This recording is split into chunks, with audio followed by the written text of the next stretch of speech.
Hello everyone. आज हम discuss करने वाले हैं जामिया मिलिया इस्लामिया के जो है एंट्रेंस टेस्ट के जो है इंस्ट्रक्शंस के बारे में बात करने वाले हैं। जैसे कि आप लोगों को पता है कि एडमिट कार्ड आना शुरू हो गए हैं, तो क्या इंपॉर्टेंट इंस्ट्रक्शंस है, किन किन बातों का आपको ध्यान रखना है, ये हम इस वीडियो में डिस्कस करने वाले हैं। स्पेशली आपको OMR शीट को लेकर क्या क्या चीज़ें ध्यान रखनी है, सारी चीज़ें हम इसमें एक एक करके डिस्कस करने वाले हैं। तो जो इंस्ट्रक्शन दी हुई है आपको उस इंस्ट्रक्शंस को फॉलो करना पड़ेगा। तो चलिए मैं एक एक करके आपको सारे इंस्ट्रक्शंस अच्छे से समझा देता हूँ।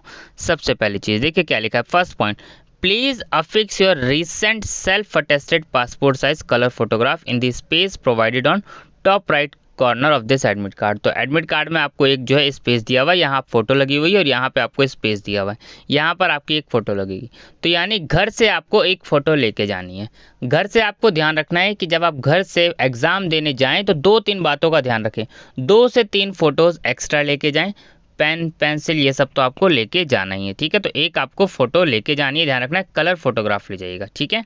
Next, keep a photocopy of this admit card with you for future reference as the original will be collected by the invigilator during the exam। जब आप कैफ़े पे जाएं प्रिंट निकालने के लिए तो आप एडमिट कार्ड की 2 कॉपी प्रिंट निकाल लीजिए। एक कॉपी तो आप एग्ज़ाम देने जाएंगे वहाँ पर सबमिट हो जाएगी और एक कॉपी आप अपने पास रखिए। अब ऐसा क्यों आप अपने पास रखिए, क्योंकि कभी कभी क्या होता है कि लॉगिन करते हैं तो आपका एडमिट कार्ड शो नहीं करता, बाद में एप्लीकेशन फॉर्म शो नहीं करता। ये मैंने आपको पहले ही कहा है कि आप एक कॉपी 2 कॉपी एक्स्ट्रा अपने पास निकाल के रखिएगा ताकि आपको कोई दिक्कत ना आए। Next, third point, the candidate before appearing in the written examination should satisfy himself herself regarding eligibility criteria desired for the course with regard to prescribed qualification percentage as mentioned in the prospectus। ये तो मैंने आपको पहले ही समझा दिया है। आप जिस भी कोर्स के लिए अप्लाई कर रहे हैं उसका एलिजिबिलिटी क्राइटेरिया अच्छे से देख लीजिए। अगर उसमें कहा गया है कि आपके क्लास 10th के, क्लास 12th के, किसी भी चीज़ के अगर परसेंटेज मेंशन है उतनी होनी चाहिए, तो आपके उतने मार्क्स होने चाहिए, तभी आप एलिजिबल हैं एडमिशन्स लेने के लिए, ठीक है। अगला point number 4, the candidate must mark the answer in the OMR response sheet by completely darkening the relevant circle 1 out of 4 given choice using blue black ballpoint pen only। तो आपको या तो ब्लू पेन लेके जाएंगे या black pen लेके जाएंगे, ठीक है। इसके अलावा आपको कोई और पेन लेके नहीं जाना है। और 4 ऑप्शन होंगे आपके पास और एक ही सर्कल को आपको डार्क करना है, वो भी सही तरीके से। ये नहीं आपने ऐसे डार्क कर दिया या फिर ऐसे डार्क कर दिया, ऐसे नहीं, बिल्कुल अच्छे से, जिसको कहते हैं ना पूरा सर्कल आपको डार्क करना है। जैसे मान लीजिए मैं आपको करके दिखा रहा हूँ, देखिए पूरा बिल्कुल डार्क करना है आपको, कोई भी एरिया उसका जो है ब्लैंक नहीं छोड़ना। जैसे अब ये मैंने आपको डार्क करके दिखा दिया, ठीक है। तो ये जहाँ भी आपको बिल्कुल ऐसे नहीं डार्क करना या फिर आधा आपने डार्क कर दिए होगा, नहीं, पूरा कंप्लीट सर्कल आपको अच्छे से डार्क करना है, ठीक है। अगला, change of answer is not permitted। any change in answer by way of using the white corrected fluid rubbing erasing, कुछ भी ऐसा मत करना कि आप जो है आंसर को इरेज करें या फिर जो है फ्लूइड यूज़ करें, ये सब मत कीजिएगा। क्योंकि इस सिचुएशन में देखिए यहाँ पे साफ लिखा हुआ है, यहाँ पे will entail cancellation of OMR sheet. तो आपको जब ऑप्शंस आपको लगे कि ये ठीक है, कोई चीज़ भी डाउट हो, आपको OMR शीट फिल करने में दिक्कत आ रही हो, आप इन्विजिलेटर से पूछ लीजिए, वो आपको बता देंगे किस तरीके से आपको फिल करना है। क्योंकि अगली यहाँ पे लाइन अभी अगर देखेंगे, यहाँ पे लिखा है दी OMR sheet will not be replace in any circle, क्योंकि OMR शीट रिप्लेस नहीं होगी। तो जो शीट आपको मिली है उसी शीट में आपको करना है। तो अगर आप उसमें गलती कर देंगे तो आपको प्रॉब्लम हो सकती है। अगला, qualifying the written examination is subject to fulfil, और बहुत ही सिंपल आपको मैं बता चुका हूँ। Appearance in the written examination is however provisional and does not entitle the candidate for any claim for the admission. अब ये नहीं आपने एग्जाम दे दिया तो आपको एडमिशन मिलेगा ही मिलेगा, ये कोई क्राइटेरिया नहीं है। एग्जाम तो एलिजिबिलिटी क्राइटेरिया है, आपको वो एग्जाम देना है, फिर जो भी हाईएस्ट बच्चे जिनके मार्क्स आएंगे उसी बेसिस पर एडमिशन होगा, मेरिट बेसिस पे।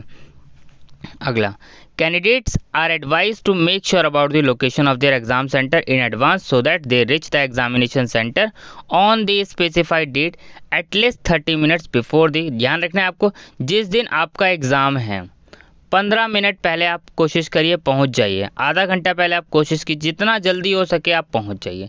ये नहीं आप एग्ज़ाम से 1 घंटा बाद पहुंच रहे हैं या फिर 15 लेट मत पहुंचेगा। तो यहाँ पर इन्होंने देखिए साफ मेंशन है कि कम से कम 30 मिनट्स पहले पहुंच जाइए। No candidate will be allowed to enter the examination fall after 15 minutes of the start of exam. तो अगर आपका एग्जाम स्टार्ट हो गया और आप 15 मिनट के बाद आ रहे हैं तो आपको एंट्री नहीं दी जाएगी, ठीक है। तो यानी 15 मिनट्स लेट लास्ट अलाउड है, पर आप पहले ही पहुंच जाइए क्योंकि आपके एक एक मिनट्स कीमती है। Next, the candidate has to appear at the allotted centre only. जहां आपका सेंटर है, जहां आपको गेट, जो भी चीज़ें मेंशन की आपको वहीं एग्ज़ाम देने जाना है। No candidate will permitted to leave the examination centre before the end of exam. Exam आपका खत्म होगा सब तभी आप जा सकते हैं, ये नहीं कि आपका पेपर हो गया आपको जाने दिया जाएगा, नहीं, सारा बच्चों के एक ही साथ जो एग्जाम सबमिट किए जाते हैं। Before leaving the examination all the candidate must deposit his और her admit card and OMR response sheets. तो आपको अपना एडमिट कार्ड भी सबमिट करना है और OMR शीट भी सबमिट करनी है। Use of mobile phone, Bluetooth, ये तो सब आपके कोई भी इलेक्ट्रॉनिक गैजेट्स आपको लेके नहीं जाना है, चाहे मोबाइल फ़ोन हो चाहे फिर कैलकुलेटर हो, कोई भी ऐसा मटेरियल, ठीक है, ये सब चीज़ें आपको लेके नहीं जाना है, ये सब चीज़ें मना है। Any candidate found using unfair means और वायलेटिंग एनी इंस्ट्रक्शन, तो यहाँ पे आपको दे रखा है आपको एग्जाम से निकाल दिया जा सकता है, तो ये सारी चीज़ें आपको नहीं करनी है। आपको एक फ़ोटो ID कार्ड लेके चलना है, चाहे आपके पास आधार कार्ड हो, ड्राइविंग लाइसेंस हो, पैन कार्ड हो, कुछ भी हो आपको लेके चलना है, क्योंकि वेरिफिकेशंस के लिए आपको इन्विजिलेटर को दिखाना पड़ेगा, ठीक है। और impersonation use of unfair mean shall lead to, ध्यान रखना एक भी चीज़ आपको ऐसा नहीं करना है कि जिस वजह से वो आपको एग्ज़ाम से कैंसिल करें। The candidate should bring their own stationery material, आप अपना सिर्फ आपको पेन लेके जाना है और कुछ तो ज़रूरत ही नहीं, क्योंकि सर्कल किससे करना है, पेन से। तो जस्ट ब्लू और ब्लैक दोनों पेन ले जा सकते हैं आप, एक ही पेन से आप सर्कल कीजिएगा, चाहे ब्लू से करिएगा चाहे फिर ब्लैक से कर लीजिएगा, ठीक है। अब यहाँ पे Covid protocol, the candidate must bring his और हर ओन वाटर बॉटल लेके जाएगा और एक पॉकेट साइज जो है हैंड सैनिटाइजर लेके जाएगा। फेस मास्क आपको लगा के जाना है, ध्यान रखना है कि यहाँ पे साफ mention, without proper face mask the entry of the candidate in the exam centre shall be prohibited. University staff will assess the health condition of candidate before entering the exam centre. तो बस just आपको ध्यान रखना है कि आपको जो है एग्जाम में जाना है तो क्या क्या चीज़ें, एक वाटर बॉटल लेके जाइएगा, फेस मास्क लगा के जाइएगा और एक सैनिटाइजर लेके जाइएगा, ठीक है। तो ये सारी चीज़ें यहाँ पे चीज़ें दे रखी है, ठीक है। तो मैंने आपको सारे इंस्ट्रक्शन जो है बता दिए। इंस्ट्रक्शन में क्या, एक बस दो चीज़ आपको सबसे ज़रूरी ध्यान रखनी है। पहली चीज़, OMR शीट आपको फिल जब करें तो उसमें कोई भी मिस्टेक ना करें। जब आप उसमें रोल नंबर फिल कर रहे हो, सेट फिल कर रहे हो, रईस, कुछ भी आप उसमें फिल कर रहे हो, आपको लग रहा हो कि यहाँ कुछ समझ नहीं आ रहा है, तो सिंपल आप कुछ मत करिए, इन्विजिलेटर से पूछिए कि सर यहाँ पे क्या भरना है, वो आपको बता देंगे अच्छे से। क्योंकि मान लीजिए आपने उसमें रोल नंबर गलत कर दिया, साफ यहाँ पे मेंशन है कि आप फ्लूड ये सब यूज़ मत कीजिएगा, क्योंकि किसी भी सिचुएशन में आप कुछ भी गलती करेंगे तो आपको नुकसान है। और OMR शीट तो रिप्लेस होनी नहीं है, ये भी साफ मेंशन कर दिया है। तो आपको ये चीज़ें ध्यान रखनी है। आपको घर से कुछ भी एक्स्ट्रा चीज़ लेकर नहीं जाना है कि घर से कहीं आप वाइट पेपर लेके चले जाएं, नहीं, पेंसिल ये सब कोई ज़रूरत नहीं है, सिर्फ आपको ब्लू और ब्लैक बॉल पेन ले जाना है बस, ठीक है। तो मैंने आपको सारे इंस्ट्रक्शन बता दिए, क्या क्या इंस्ट्रक्शन में जो है एक एक करके जो है कहा गया।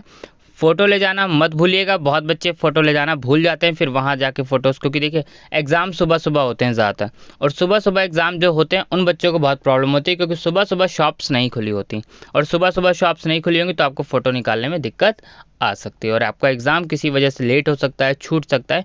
तो ये गलतियाँ मत कीजिएगा, ठीक है। Thank you.